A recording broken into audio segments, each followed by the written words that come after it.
Good morning. Good morning and welcome to the second of 3 satellite conversations with Tariq Ramadan. Our overall theme this week is Islam-West relations, and our topic today is Muslim minorities in Western Europe. My name is Tom Banchoff. I'm director of the Berkeley Center for Religion, Peace, and World Affairs here at Georgetown University. It's a pleasure to welcome you and welcome many of you back to this historic Gaston Hall at the heart of our campus.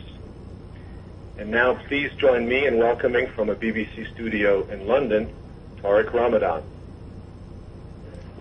Thank you.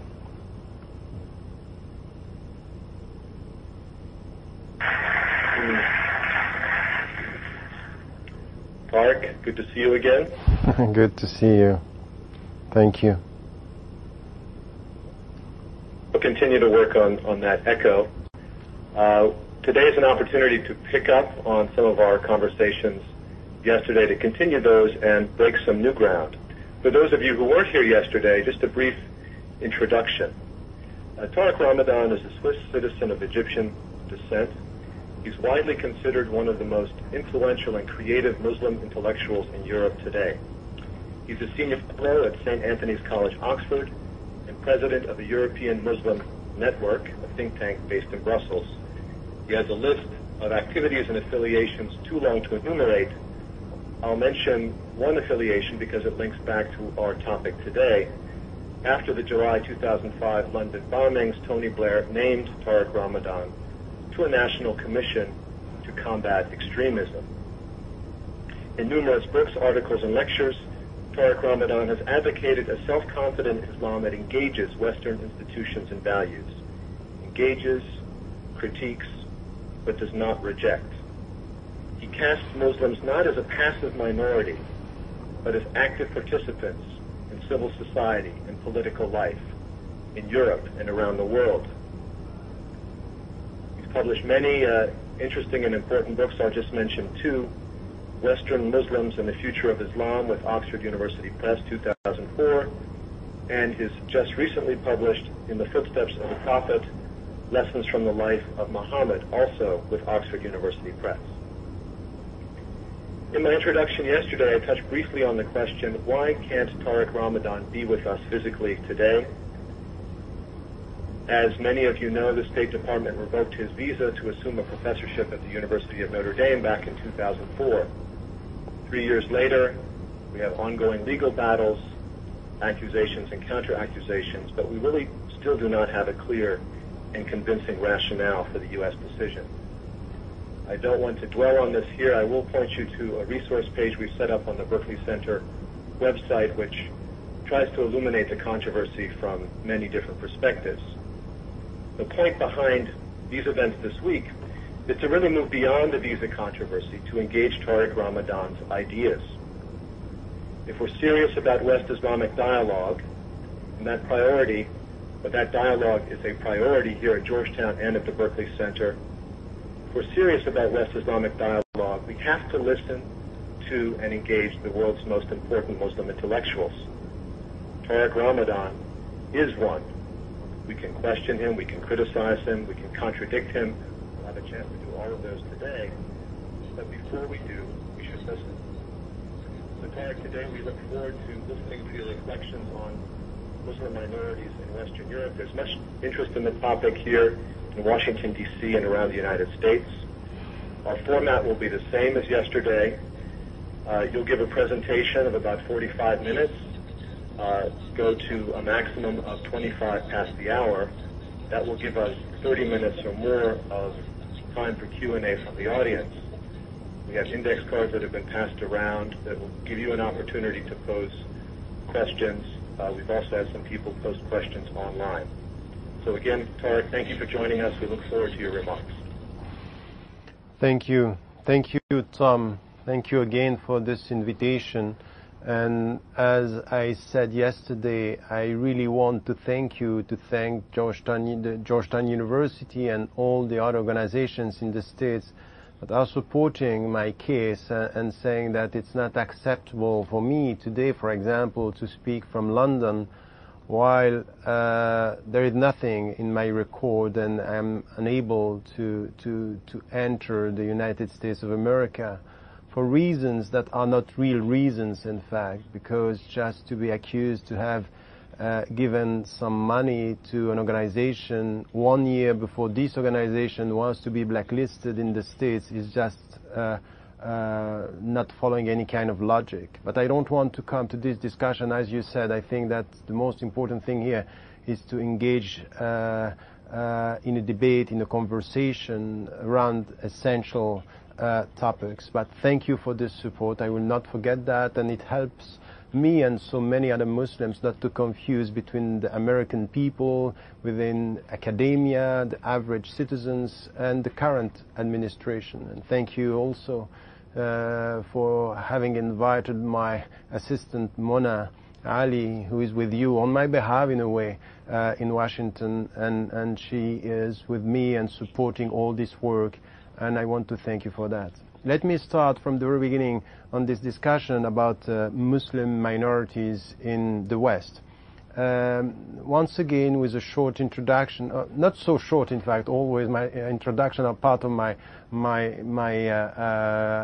talks, but here 3 main or 4 main points that I want to raise as preliminary remarks as to the debate. And then to come to the first part will be the intrinsic dynamics within the Muslim communities in the West, in the States as well as in Europe or in Australia, in Canada.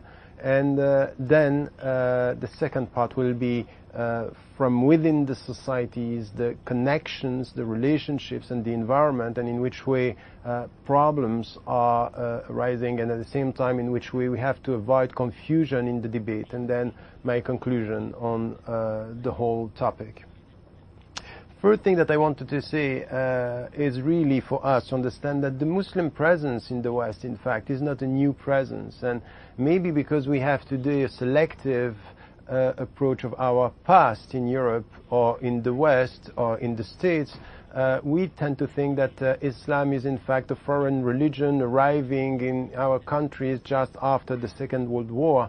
This is the new presence, and we have to remember, for example, for me living in the West, living in Europe, that, for example, the Muslim presence in Eastern Europe, it's a very old presence. And if you go to Bosnia, for example, and you ask the Mufti of Sarajevo, my friend Mustafa Ceric, is there something which is a Western Islam or European Islam? He could just laugh at this question because he has been there for so long, and his fathers and grandfathers and generations of Muslims dating back to the 9th century. So I really think that sometimes in the West, we in Europe tend to think that the West is Western Europe, and in America is maybe simply the people who are more visible today, and we forget that there is a very old Islamic presence in Europe, and also on the philosophical ground in what we come to discuss the building of the European conscience or the Western conscience, what came from Europe to the States or to Canada or to Australia or in Europe is something which is really important, and it's not alien to the Islamic tradition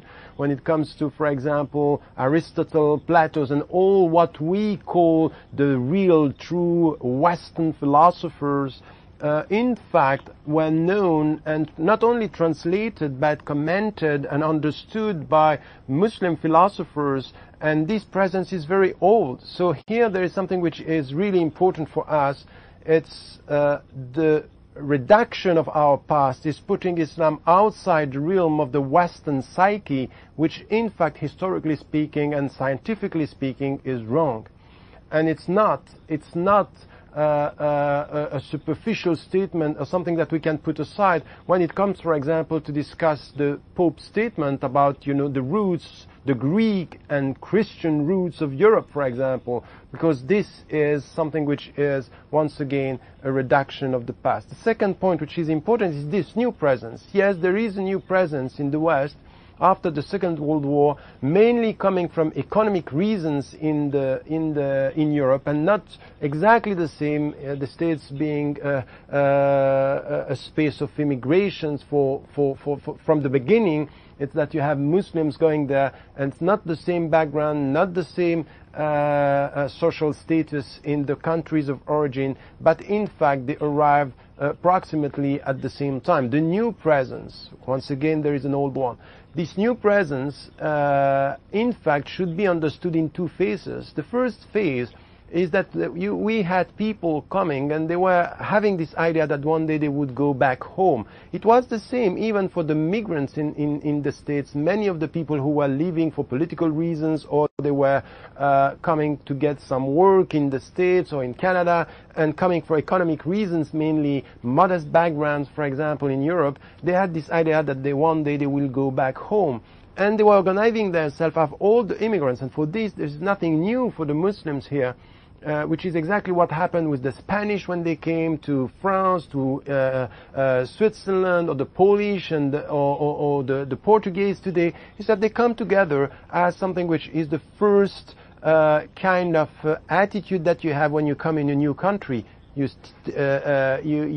withdraw into yourself, you kind of isolate yourself. It's a natural self-segregation coming from a perception that you have to protect yourself from the new environment. It's not new. It's something which has to do with all the immigrations that the migrations that we know. And here, the Muslims were doing this. This was the first phase for the first generations. And then the second, third, and onward generations became much more visible in the mainstream. And here the reality is that everywhere in Europe and in the States, the new generations are much more visible in the mainstream. But our perceptions are behind the reality, or the historical reality. Because we see them today, we think, oh, there is a new community here, and we forget that in fact the first community, the first step, the first stage was isolation, but now they are reaching out. So everywhere in Europe, everywhere in the States, you have new generations, and they are more visible in the mainstream, in universities, within academia, in the media, in culture, in sports. They are more visible, and we are building our perception that there is something which is a new community, while in fact these people are getting out of their social, religious, cultural ghettos to become real American citizens or European citizens. Our perceptions are just now realizing that they are here because their parents were quite invisible, not willing to engage, because in their mind it was a temporary presence. And we have to understand that our perception here is a bit behind the realities. The third point, which is also really important, is that out of our experiences in the West, I'm speaking about a silent revolution everywhere, in the States, in Canada, everywhere in the West. As to the thinking, the new thinking of the Muslims, the way they reread their sources, the way they understand the environment, but also within the society, as I said, because they are reaching out much more than what we thought, in fact, and that the social, intellectual, and cultural integration is in fact working. The problems lie elsewhere, and I will come to this. The point is that even if we can be optimistic as to this kind of real integration. I don't like the word, but just to be simple here, just the real, presence and real reality for the Muslims to consider themselves as Americans or Europeans. There is something which we cannot just dismiss, is that there are real and legitimate questions on the religious ground, but not only. And for example, there are four main questions that we have. The first one is this one, which is there is a growing number of Muslims. So, in fact, the first question is this one, is the new visibility, as I said, but with the visibility is what will be our future? What do you want exactly? And there is a legitimate question, because in some countries the number of Muslims is going to triple or to quadruple in the coming decades. And it's the reality out of the presence, out of the conversion, and there is another dimension also, which is immigration, which is the second aspect. But here there is something which is really important, is what do you want exactly? And some are asking, do you want to remain Muslims in the West, or do you want to Islamize the West, or what do you want exactly? And this is something which is a normal question for the welcoming societies. Yesterday they were the welcoming societies, now they are the societies of the people who are living here. And because of this new visibility, there are questions about our common future. The second, as I said, is immigration. Immigration is central because all the people who are telling us that we can just withdraw into our own, nation and state and country and protect ourselves from people around are just not telling the truth or the historical truth. For example, we know this for the States and we know it for Europe. We need workers in the coming decades. We need people coming to work, because not all the Americans or the Europeans are going to do the work which is necessary to survive. At the economic field, for example, the EU is telling us, and these are official figures, that in the coming generation we need 20 million workers. They will come from Africa, they will come from Asia, and our economic needs are conflicting with our cultural resistance here.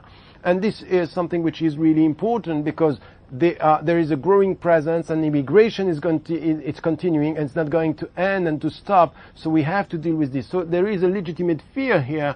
What is the future of the Western identity? It's true in America, and not only with Muslims, by the way. All the discussions where the Latinos in the States is exactly going from this perspective. Is just because we are scared about the protection of our identity. We ask questions about this new presence, which is threatening the perceived homogeneity of our culture. So here there is something which is really important. The third one is, of course, terrorism, because terrorism is everywhere, and the people who are indulging in this, it's in the States, in Germany, in Spain, in London, they were coming from the country. They were, for example, in here in London, they were born and raised in this country, and they just turned against their own country. So it means that they is something which is a true sense of belonging to this society, because at the end of the day, one of the Muslim who was involved in the bombings in London, the 7th of July, was saying, "You are killing my brothers in Iraq, I'm going to kill you here." And meaning by us versus you versus me, it's us versus them. It's I'm not part of your country, which he was a British citizen, so there is something which is really intrinsic rooted in his perception of his belonging and his citizenship, but more than that, about violence and about what are the Islamic teachings in that field. The last point is some of the discrimination and all the discussion we have about women, for example. These are legitimate questions, and we can't avoid addressing them. So having said that, let us come now within the Muslim communities and try to understand what is going on and what are the processes that we can find within the Muslim communities as to this presence in the West. The first thing which is really important is to understand the importance of some of the fundamental questions the Muslims were facing.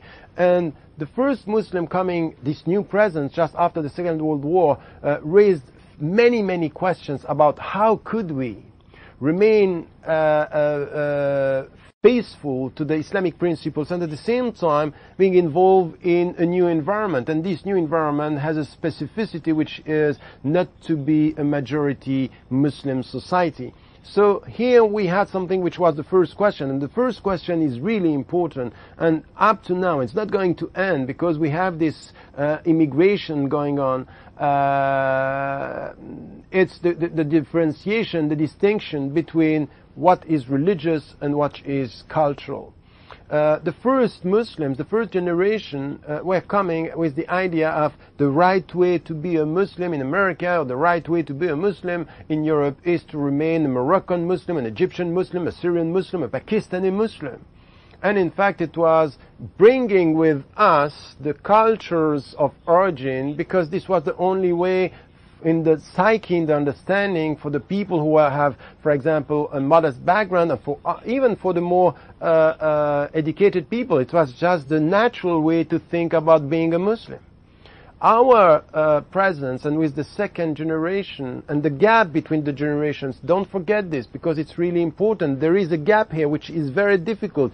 The fathers and the mothers coming with a perception, roots in another culture, coming in America or coming in Europe, and having this perception, the right way to be a Muslim is to be Muslim as we were there, and new generations trying to remain Muslims, but at the same time just acknowledging, feeling that they are part of this society. For myself, for example, for 25 years, I was just dreaming to go back home, and back home meant, in my mind, to go back to Egypt. And then you have to realize that when you go back to Egypt, you feel that there is a gap between your own culture and the Egyptian culture. Yes, I may be Egyptian by memory, but still it's not really deeply my culture. I'm a European by culture, and so many second, third, onward generations were just feeling this, that their culture was no longer the same as their parents.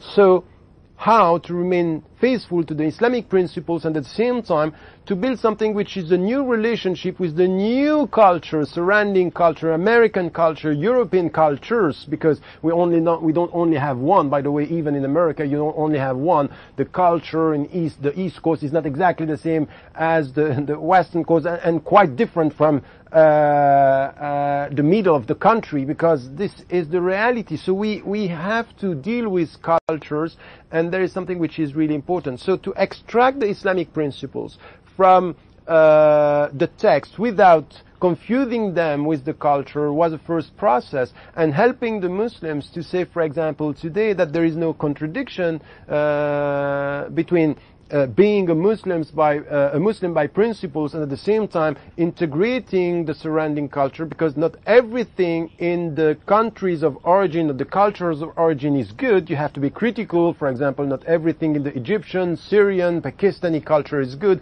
according to your principles, but on the other side, not everything in the American, Western, European cultures is bad as to your principles. And maybe sometimes you will find that in our European or American cultures, many things are closer to the Islamic principles than in the countries of origin, but it needs to be studied, it needs to be understood. And here there is something which is really important in that field, is to take from the surrounding culture and to be able to say this. If you look at the mainstream discourse today in America, or in Canada, in Australia, in Europe, you will find that the majority of the Muslim organizations, the mainstream discourse is no problem. We are both at the same time. There is no problem. And we are not rejecting our memory. And this is why I'm always saying this phrase, which is just building something which is part of confidence, self-confidence. I'm Muslim by religion, I'm Swiss by nationality, I am European by culture, I am Egyptian by memory, I'm a universalist by principle, and Moroccan and even Mauritian by adoption. Have multiple identities and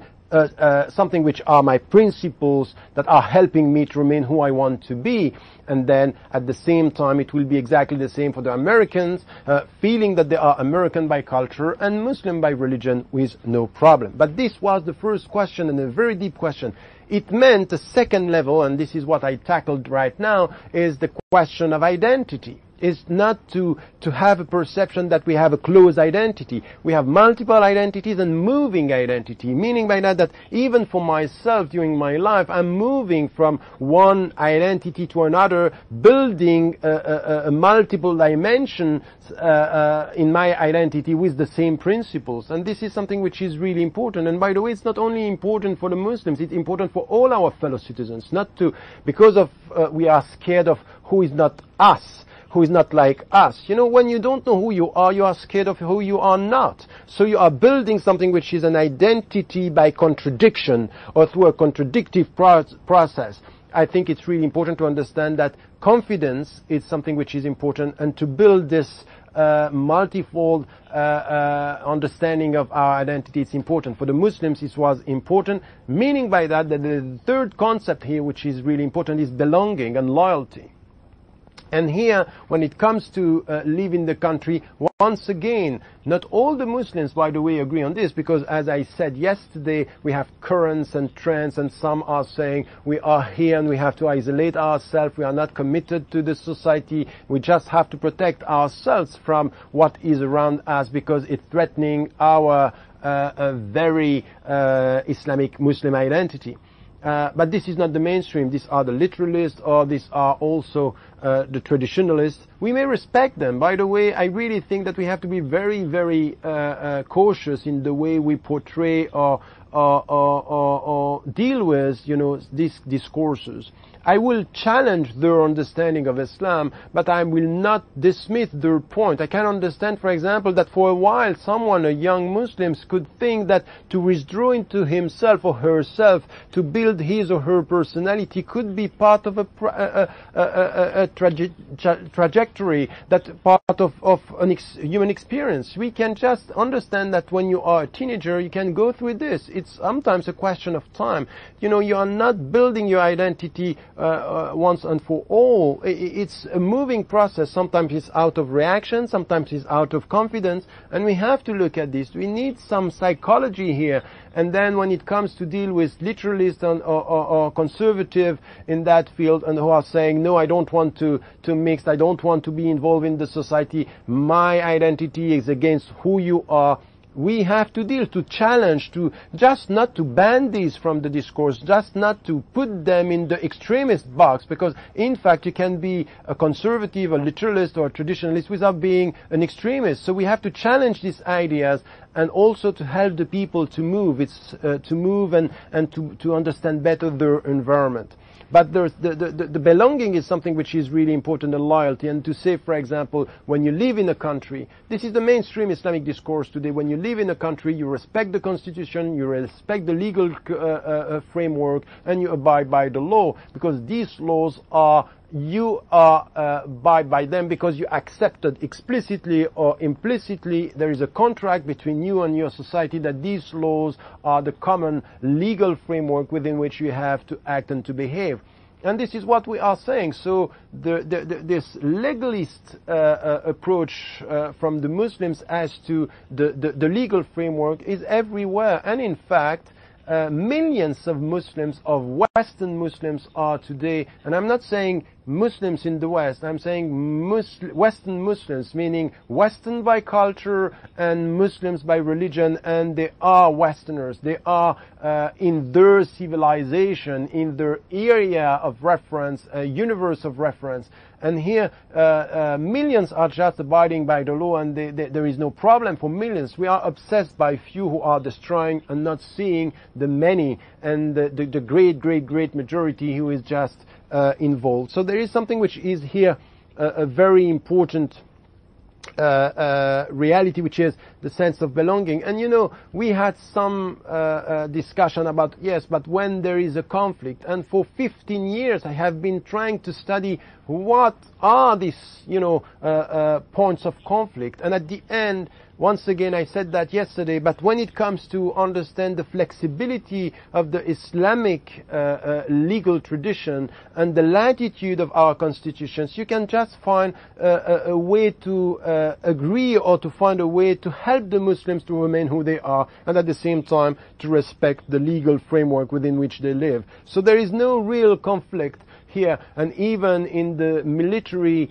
discussion, could we be involved in an army? We had the answer now. Yes, we had some scholars saying no. We had these kind of scholars, mainly from Saudi Arabia. They were telling the Muslims you can't, for example, when it came to the discussion around Afghanistan or Iraq, to be involved in the American army, and others saying yes, to show to your fellow citizens or to your government that you are really loyal to the country. We had these kind of positions, but there is the third position, which is a question of ethics and principle. You belong to your principle and to your country, and sometimes when you have to be involved in something which is done by your country, the real critical the real loyalty to your society is to be a critical loyalty, is to be able to say, yes, I'm an American, but I think that this is wrong, and this is what I said. For the American Muslims and Christians, because many Christians say no to the war in Vietnam, saying, I don't want to be involved, this is not a right war. And they were doing it not because they were Muslims or Christians, or because they had principles and they had convictions, and they say, look, I can't do that. It's in the name of my belonging to my country, in the name of my value, that I'm promoting something which is better. I think it's better for my country. So it's a question here, a discussion between a citizen with his conviction or her convictions, her understandings, and trying to respect some principles and justice, and not a question when it comes to go to kill Muslims, you can't do it, and when it comes to kill non-Muslims, you can do it because you are Muslim. This is a very superficial way of understanding our Islamic teachings. The main things is, if it's just, do it. If you think it's unjust, be critical and try to present your position on the ethical ground and the rational ground, because as a citizen in a country, you should be a critical citizen, loyal. Your loyalty is a critical loyalty. This is the real meaning of democracy. So here there is something which are all the discussions that we had from within, and it's moving, and the people should understand that some of the questions that we are dealing with today are very complex, much more than what we were dealing with 25 years ago, when Muslims were asked, could we stay in this country because the people are drinking alcohol? Some scholars were saying, no, you can't, because the people around you are not Muslims. And now they are saying, yes, they are drinking alcohol, but you are not obliged to drink alcohol, so you are free. Nothing prevents you from just practicing your religion if you want. So there is nothing in the Western constitutions preventing you from being a true Muslim if you want to be a fully Muslim in your practice and in your behavior. So it's up to you, it's your choice. So here there are these discussions, this evolution, and there is also something which is really important, and we have to talk about this, is that by being in a new environment, we are experiencing what was the experience of the first companions around the Prophet, and this is what I try also to show in my last book. Coming from Mecca to Medina, the Muslims were dealing with a new culture exactly like us, and it pushed them to come back to a better understanding of the Islamic principles beyond the culture. And one point is really important. And for us it's crucial. It's the situation of the women in the Muslim community. Islam has no problems with women, but Muslims have. Muslims have to reread the sources and to come to a better understanding. And the European context, or the Western context, the American context, is helping us, pushing us to say, what is really Islamic in the way we behave? Is this really Islamic, or is this cultural? Because we have two problems here. We have a problem of literalism, taking one verse and say, I can do that in the name of this verse, I can do whatever I want, so forgetting the global message, the overall message for a literal reading of one verse, not understanding that this has to be put into context. And on the other side, we have a cultural reading of the sources, putting something which is completely wrong in the way we are dealing with our problems. And for example, when it comes to our cultures of origin, we are coming from patriarchal cultures and sometimes very macho cultures, and we have to be critical towards our culture. There is no culture that we can take for what it is without being critical.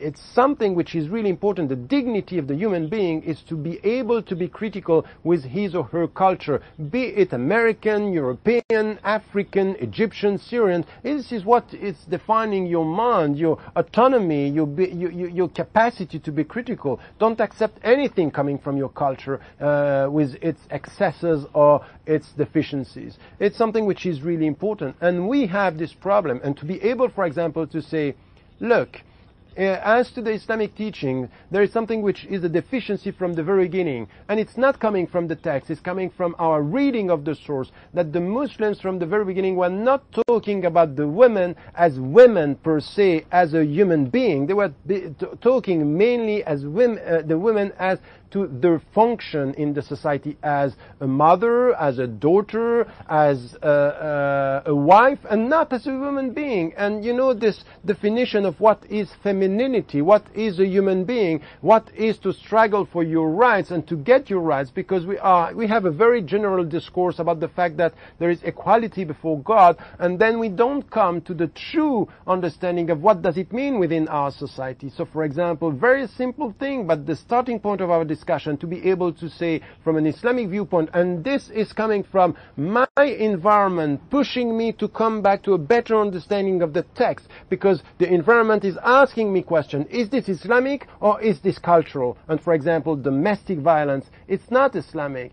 The Prophet never did that, never beat a woman.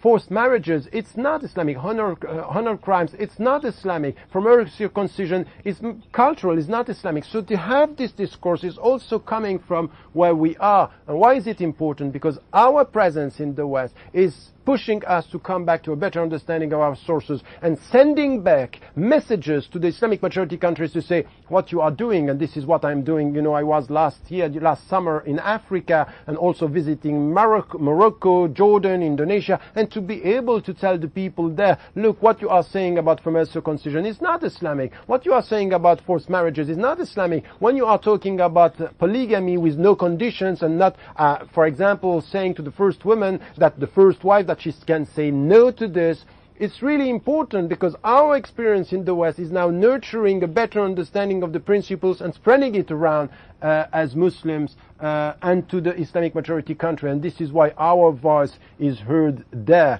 And for the first time in our history, our presence will have a tremendous impact, not to westernize Islam, but to come to a better understanding of the roots of the Islamic tradition and helping the people to be critical towards the cultures and the way the cultural dress influence the reading of the sources. This is something which is really important. So all this is helping us to come to the universality of the Islamic message and helping us also to understand something which is part of the very old Islamic legal tradition, the principle of integration, meaning by that everything which is good, from whatever it's coming, it's yours. الحكمة ضالة المسلم فهو أولى بها أينما وجدها. We say in Arabic, because it's a prophetic tradition saying, wisdom is the last property of the Muslim, and he is the first to take it wherever he finds it or she finds it. There is something which is really important. If you see something in this society, in European society or the American society which is good, is yours. And then if, as I said, permission is the principle. So it's permitted to take everything which is good, and then if you think that this is not good, you just avoid it, but everything which is good is yours. And here there is something which is really important. For example, when it comes to the 5 main objectives of the Islamic tradition, what we call, the way towards the ideals, the Sharia, which is the way when we speak, for example, about protecting religion, protecting human dignity, protecting justice, protecting your intellect, protecting your goods. We find these principles much more protected in the great majority of the Western society than in the Islamic majority society. So the principles, the main principles of Islam are more protected in the Western society than in the Islamic world today. So we have to keep this in mind and to be able to say, come back to the universality of our religion and take the good from wherever you find it, and this is our understanding. So this is the intrinsic dimension, and the mainstream discourse of the Muslims today in the West is this one. But, and it's something that I also want to bring to the fore here, this process is not going to be achieved if in our society, in the surrounding society, there is not a better understanding of what is going on. Not only from the Muslims, but also from our fellow citizens, our politicians, our intellectuals, because the problem that we are facing today really is this confusion. We are mixing everything, and this is why I'm always saying we have to deconstruct the picture without disconnecting the problems. Because the problems are connected, but they are not all the same. Yes, we have religious problems. And these religious problems, we can just once again avoid to talk about that. First, before coming to the problems, let us set the scene to be clear on what we are talking about. First, if we are speaking about Western Muslims and we are speaking about Muslims in the West, there is something which is clear. We have to come to a better understanding of commonalities and diversity. What is common is clear. Rule of law, the legal framework, our membership to a society, we are part of a society as residents or as citizens. There is something which is the first level, is that we have a common legal framework, we have a common past, we have a common future, we have a common society, and that we have to build this together. So there is something which is rule of law first, and then citizenship when we are part, residents if we are residents, but mainly what will help us to build the future together is citizenship. But we also accept that within this, having accepted that, there is a room for diversity, your cultures, your religions, everything that you have, which is not contradicting the rules, the common rules that we are accepting together. Within the latitude of the rules, you can do whatever you want, because the rules are protecting the two fundamental rights, which is freedom of worship and freedom of conscience. Freedom of conscience is the individual right, freedom of worship is the collective right, and then as you have these two main rights, you are free. So the commonality is clear, and the acceptance of diversity is clear, and we come to a better understanding of this. And having said that, we know that we are abiding all by the common law in our country. In the States it's clear, in Europe it should be clear, in Canada, in Australia, there are the common laws, and then we have our religious practices, our cultural feelings and memories and imaginary, that all this is accepted. It's not a problem. Having said that, and we accept this, where could we have problems, tensions between, for example, what is common and what is coming from our belonging to a specific culture or to a specific religion? Here we have to come to the problem to understand where lies the problem. But I want to say something. First, I will not speak about minorities here, because there is no minority citizenship in our country. So when I am a citizen in my country, don't speak about minority, Muslim as a minority. I could have to speak about religious problems coming from me being a Muslim, and then I have to tackle the religious problem. This is part of one of the discussion, but don't reduce me to this is what you are, a Muslim citizen, and all the problem you have are are connected to the fact that you are a Muslim. This is completely wrong. It's to reduce the problem and to reduce the picture. So here we have to understand that there is no minority citizenship, and more than that, I'm not a member of a diaspora. Diaspora means that we are scattered in the world and there is a center somewhere. No, I'm at home. I am at home. This is home. And for all the people who still dream of a white indigenous America or white indigenous Canada, white indigenous reality in Europe, this is over. It's a too late question to be asked. It's over. Our future is pluralistic, multicolored society with multiple memories, multiple identities, and commonality. And this commonality, rule of law, identity as citizens in our society, and then an accepted diversity. There's something that we have to come to a better understanding of this. So when now it comes, I'm a citizen in the country, where lie the problems? The first could be a question, because to avoid the religious discussions is wrong, but we have some religious discussion that we have to tackle, to address. The first one, as I said, is violence. And we need a very strong discourse here coming from the Muslims that what is done, killing innocent people, this is against our Islamic teaching. To promote violence against the people, to go to kill in America, to kill in London, this is not acceptable, and we have to say that. It's not only non-Islamic, it's anti-Islamic, and we have to say that this discourse should be clear. We have also to distinguish between the violence of the oppressors and the violence of the oppressed.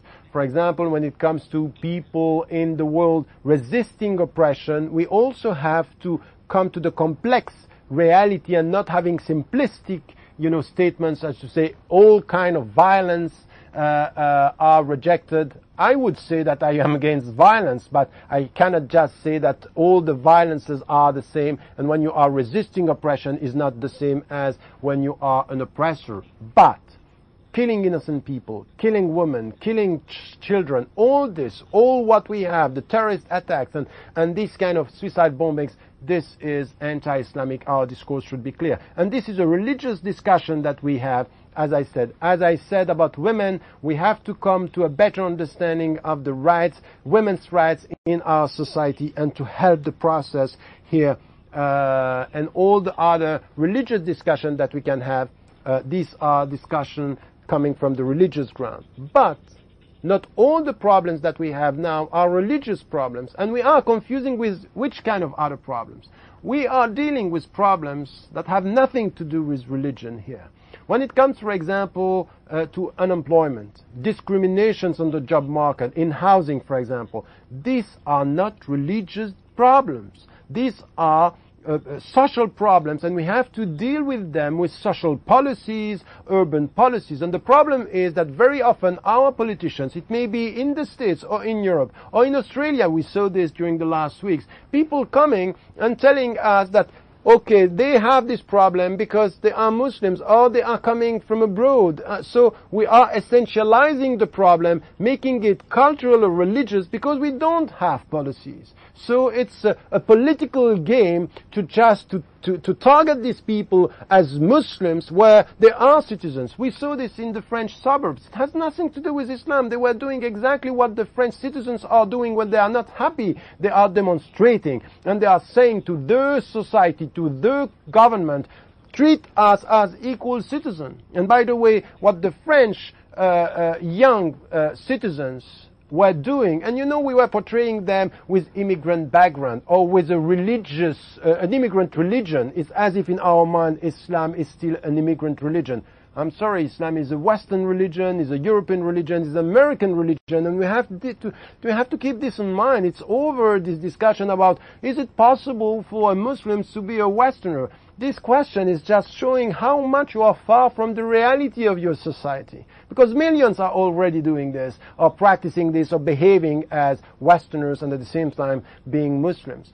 So here, the problem is that we have to distinguish these social problems and to come to a better social understanding, political understanding. It's a question also when we deal with racism and with education. In some parts of our Western countries, we have second-class schools where the people are gathered together. It's the case in Washington, it's the case in New York, it's the case in Detroit, it's the case in around San Francisco, but it's the case in suburbs in France, it's the case in many, many countries. And this has nothing to do with religion, it has nothing to do with culture. It's our way to deal with it, which is transforming social problems in religious and cultural problems, because it's easier when you don't have policies just pretend that you have make politics. So when you and build a politic way of discussing this, a political way of transforming the reality, because you don't have policy, and this is the problem we have today.